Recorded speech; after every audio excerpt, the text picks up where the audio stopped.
When we read the Bible, are we more inclined to read it as a textbook of theology or as a love letter from God to his people? Words like grace and faith can seem like technical jargon of theology, but these words are actually meant to be read relationally. And a great example of how this can make a difference is the famous passage of Ephesians chapter 2, verses 4 to 10. It says this, "But when it comes to mercy, God is rich. He had such great love for us that he took us at the point where we were dead through our offenses and made us alive together with the King. Yes, you are saved by sheer grace. He raised us up with him and made us sit with him in the heavenly places in King Jesus. This was so that in the ages to come he could show just how unbelievably rich his grace is, the kindness he has shown to us in King Jesus. How has this come about? You've been saved by grace through faith. This doesn't happen on your own initiative. It's God's gift. It isn't on the basis of works, so no one is able to boast. This is the explanation. God has made us what we are. God created us in King Jesus for the good works that he prepared ahead of time as the road we must travel."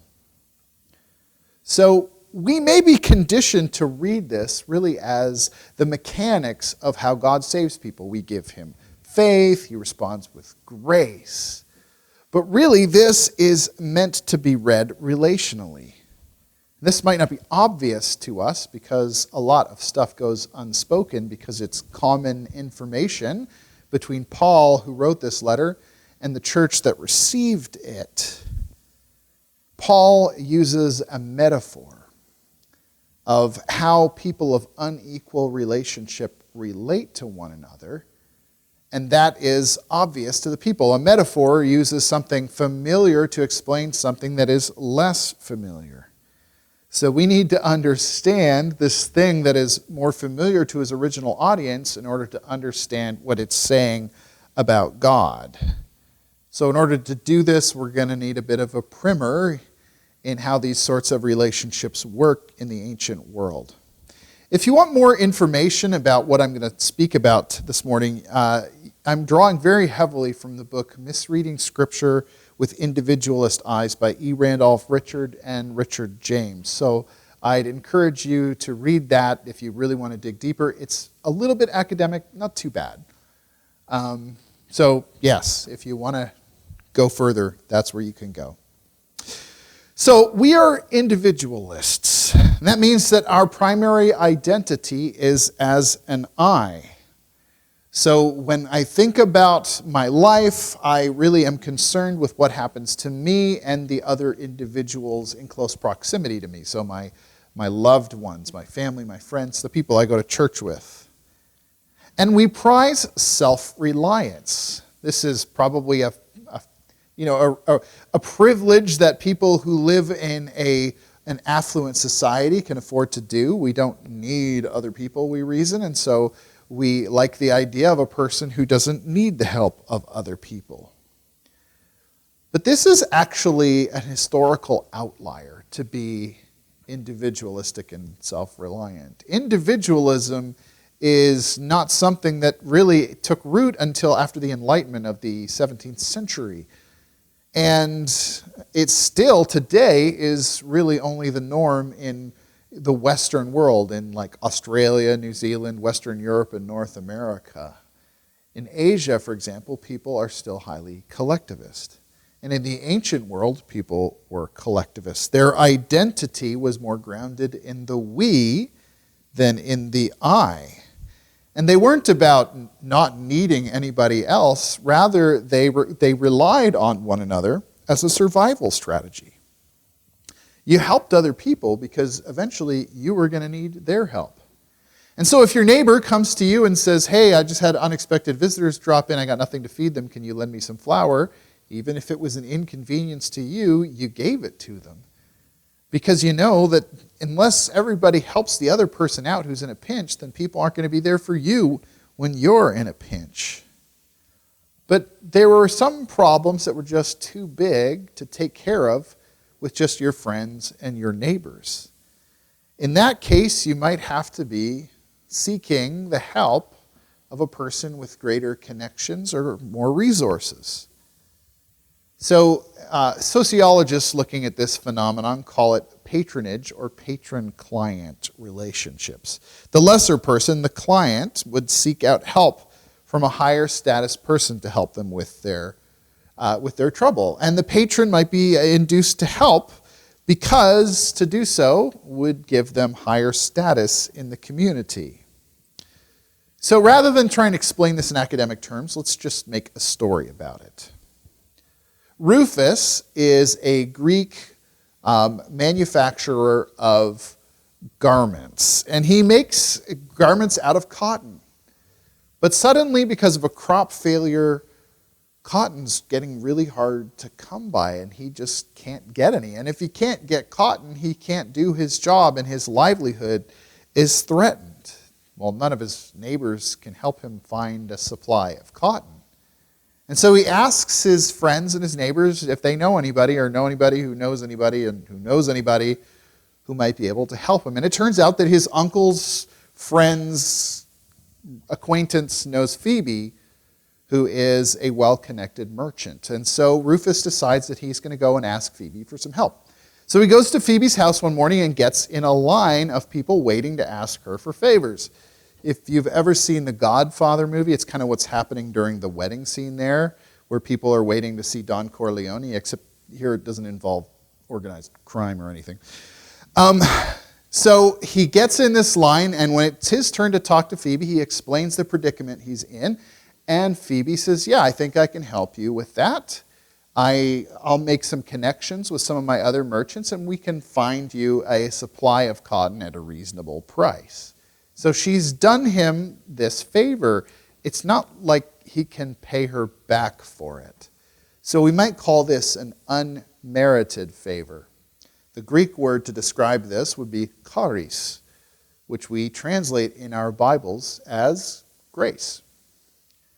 Now, that doesn't mean that this is a done deal, that the relationship is over. Rather, Rufus would be expected by social custom to respond with gratitude. And he expresses that gratitude with trust and faithfulness, with allegiance to his new patron, Phoebe. And so he would then, the word that we would use to describe this constellation of responses would be pistis, which is the word we translate in our Bibles as faith and faithfulness. And so there is this relationship now that exists between the two of them. She gives him benefits and he gives faith and faithfulness. To unpack what we mean by pistis, first of all, it means that Rufus must trust that Phoebe can do what she says she's going to do for him. He shouldn't be going to the next door neighbor to say, hey, in case she can't come through for me, is it possible that you might be able to, line up something for me? Second, he would honor Phoebe every chance that he got, singing her praises to whomever would listen about what a wonderful benefactor she is.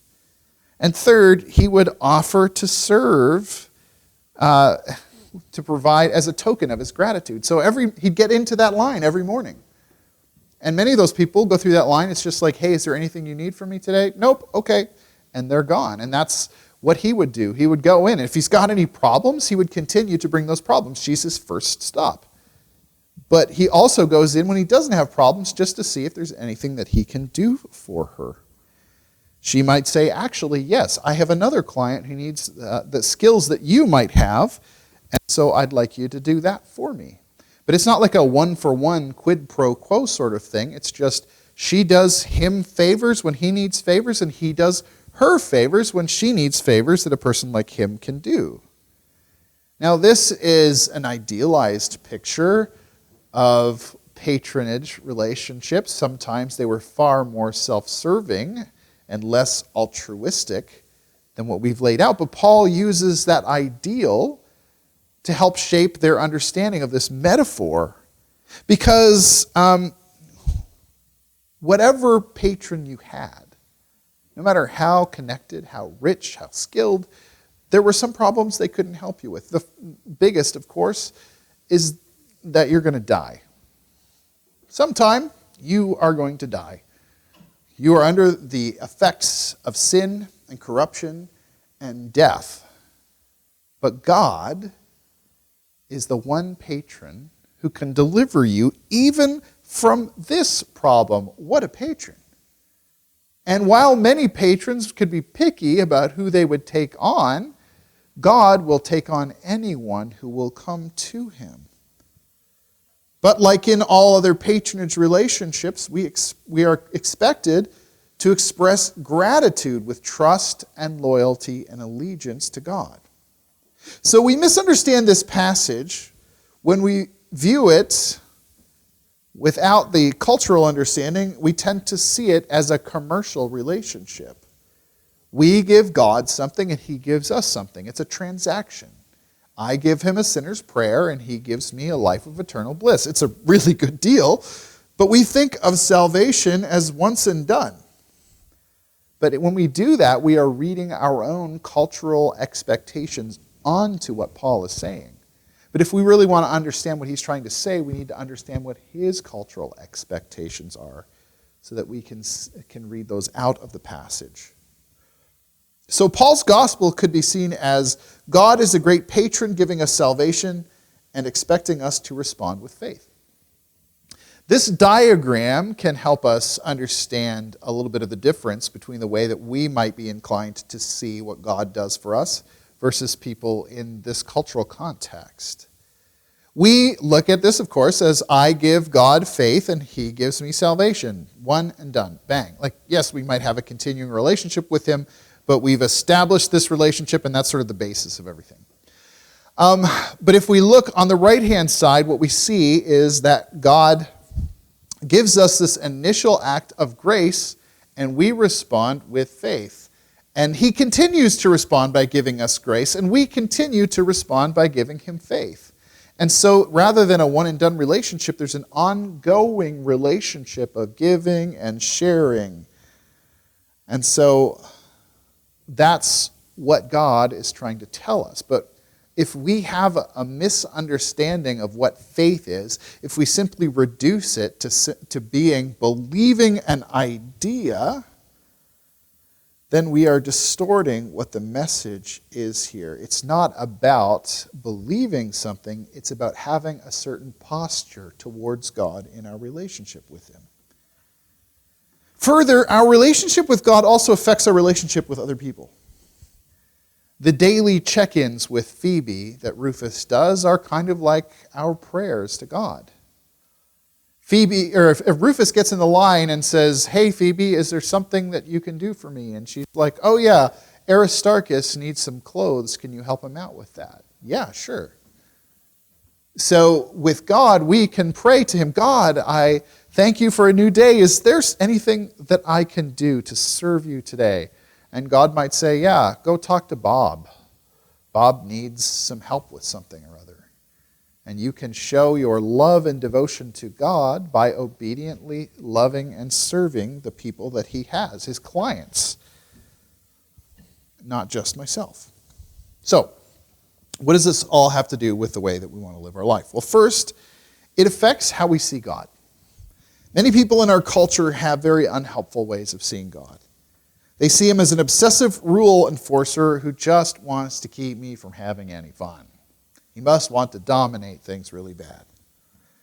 We resent, well, not we, but people in this vein, resent that he tells us to avoid drunkenness and promiscuity. They resent that he asks people to share when they have more than they need. And he resents that he asks us to forgive when we've been wronged. Remember, God gave himself for our sake. That's really not the modus operandi of a person who seeks to dominate other people. Rather, when God asks us to do certain things, the rules, so to speak, have three purposes. First is that it shows the character of God through the life of his people. Sometimes Christians behave in admirable ways. People see kindness and mercy and they assume that God must be good and they want to follow God. At other times, they see Christians behave as petty or vindictive or ignorant and assume that that must be what God is like. And so God wants us to represent him well so that people know who he is. Second, our actions are meant to benefit the other people in the patronage network. Patrons are always trying to provide benefits for their clients. And so we offer those things so that they can be passed through to other people. And third, it's for our benefit. Remember, I said that the great benefit that God gives us is freedom from corruption and sin and death. So when we say that we are subject to corruption and sin and death, what we're saying is everything about us is corrupted. We don't even desire the right things. We want freedom, but we long for the shackles. And so God is trying to help us to learn to desire what is good and life-giving instead of the cheap thrill that in the end gives death. So God doesn't want payment for saving us. Instead, he wants saved people to be in relationship with him. And being properly related to a person means that we are appropriately grateful to them. In any healthy relationship, we acknowledge the kindness that another person has done for us, and so it is with God. In his case, we express that gratitude by serving other people in obedience with what he has asked us to do. So this also affects the way that we understand our obligation to other people. In our culture, many people like the idea of a private spirituality, just me and God. Or maybe just me and God and the Bible. And it could be that they don't want to be around other people because other people might hold them accountable.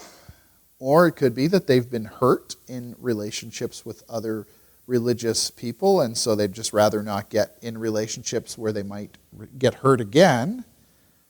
But we can try and convince ourselves that faith doesn't involve other people. And it is true that God alone saves us.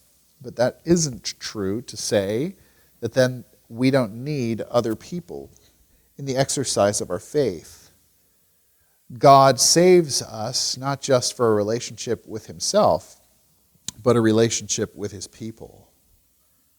And God doesn't need things from us, does he? If he can create the whole world with a word, then anything God would need, God can simply create himself. He's self-sufficient, but he loves his people. And he wants his people to love one another. So we express our gratitude to God in our acts of love and mercy and kindness and generosity towards other people. If instead we simply say, no, I express my gratitude to God by acts of piety, my acts of service directly to God, not to people.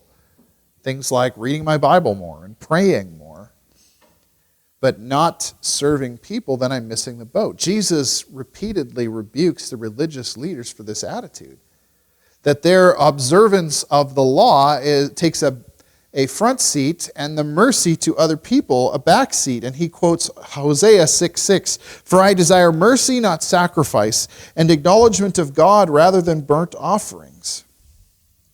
So, as important as piety is, it's less important than basic kindness. God, as a patron, asks us to love other people. To refuse him on this request is a supreme act of ingratitude. This is why Paul says that we are saved for good works, because those good works are the appropriate expression of our gratitude to God. And our obligation is not just to our fellow Christians, the other members of God's patronage circle, because God has an ambition. See, there's only two types of people in this world. First, there are God's people. And second, there are people that God wants to be part of his people. And so when we serve other people within the church, we are supporting God's beloved people. And when we serve people who are outside the church, we are showing the same kind of love that God shows us. love that seeks to transform the enemy into a friend. And so all people are potentially members of the patronage network and should be treated as such. Our actions, though, are the greatest factor drawing people to or driving them away from God. So is my treatment of other people causing them to want to know God more or not? So in light of everything that we've learned, let's go back and read the passage in Ephesians again. See if you see anything new in it. It says, "But when it comes to mercy, God is rich. He has such great love for us that he took us at the very point where we were dead through our offenses and made us alive together with the King. Yes, you are saved by sheer grace. He raised us up with him and made us sit with him in the heavenly places in King Jesus. This was so that in the ages to come he could show just how unbelievably rich his grace is, the kindness he has shown us in King Jesus. How has this all come about? You have been saved by grace through faith. This doesn't happen on your own initiative. It's God's gift. It isn't on the basis of works, so no one is able to boast. This is the explanation. God has made us what we are. God has created us in King Jesus for good works that he prepared ahead of time as the road that we must travel." So what act of faith, faithfulness, generosity, kindness is God calling us to today?